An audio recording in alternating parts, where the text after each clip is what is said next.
My name is Tonia Ahern. My son started struggling with substances around 2009. It was in about 2012 that I found an organization called Parent to Parent, and I made my first call to get support for myself. I found them through a website because there was really nothing going on at the time.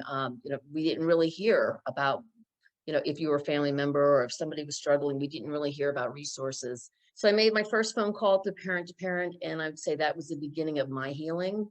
Up till that point, I really isolated. I was consumed in fear for my son. There was anger. The family was struggling. I mean, nobody really knew what to do.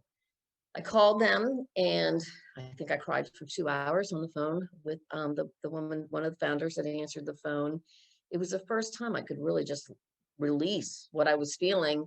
And, it wasn't that she just was compassionate to me, but she also had compassion for my son.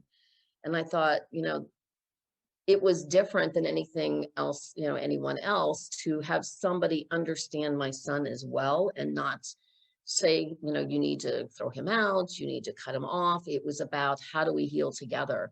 And that was so important to me.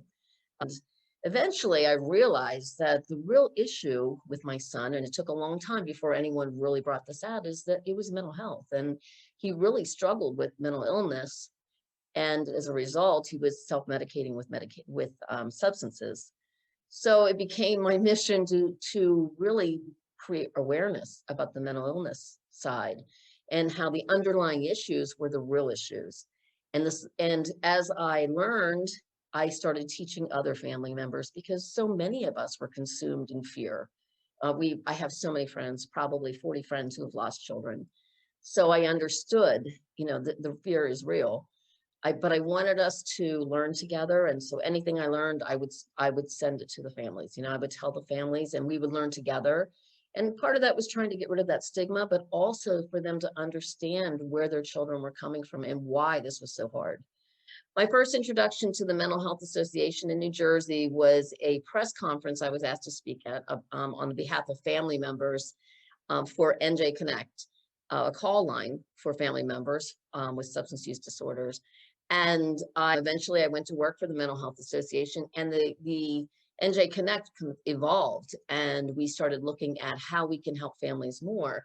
It was great to have someone answer a phone and talk one-on-one, but we really wanted to train the families more, and you couldn't do that on a call line. So we started a family group that's virtual. And the real thing is that, we wanted to address what was going on with the families and try to heal the families together. So the family group is not just, impersonal, it is a family. We support each other no matter where people are, whether they're in crisis or whether their loved one is in recovery, we're there for them. I believe I'm healthier because of the work that I've done and because of an organization that supported me. And that's my goal, is to help other families be healthier.